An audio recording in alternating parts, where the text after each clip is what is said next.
Kozhikode SDPI പരിപാടിയിൽ പങ്കെടുത്ത സംഭവത്തിൽ ഖേദപ്രകടനവുമായി ലീഗ് നേതാവ് MC ഇബ്രാഹിം. SDPI പരിപാടിയിൽ പങ്കെടുത്തതിലാണ് ഖേദം പ്രകടിപ്പിച്ചത്. ലീഗ് പ്രവർത്തകരുടെ വിമർശനത്തെ തുടർന്നാണ് നടപടി. AK ലതീഷ് ചേരുകയാണ്. ലതീഷ്, വലിയ വിവാദമായിരുന്നു അദ്ദേഹത്തിന്റെ സാന്നിധ്യം SDPI വേദിയിൽ. ഇപ്പോൾ എന്താണ് വിശദീകരണം? പ്രക്ഷോഭവും പ്രതിഷേധവും ഉയർത്താൻ തന്നെയാണ് ഇപ്പോൾ പ്രതിപക്ഷ പാർട്ടികളുടെയും പ്രത്യേകിച്ച് സമാജ്വാദി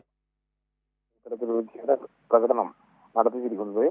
വിവാദം അവസാനിപ്പിക്കുക എന്നതും ഈ നടപടിയിലൂടെ ലീഗ് നേതൃത്വം ലക്ഷ്യമിടുന്നുണ്ട്. വഖഫ് സംരക്ഷണ സമിതി ഒരു SDPI സൃഷ്ടിയാണെന്നും അതിൽ പങ്കെടുത്തത് തെറ്റായിപ്പോയെന്നും ചൂണ്ടിക്കാട്ടി സമൂഹത്തിൽ നിരവധി വിമർശനങ്ങൾ ഉയർന്നു.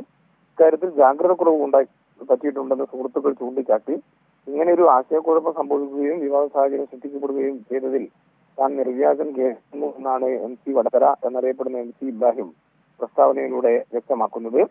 ഇന്നലെ വൈകിട്ടാണ് ലീഗ് നേതാവ് SDPI വടകരയിൽ സംഘടിപ്പിച്ച വഖഫ് മദ്രസ സംരക്ഷണ സമിതി സെമിനാറിൽ പങ്കെടുത്തതും അതിൽ സംസാരിച്ചതും.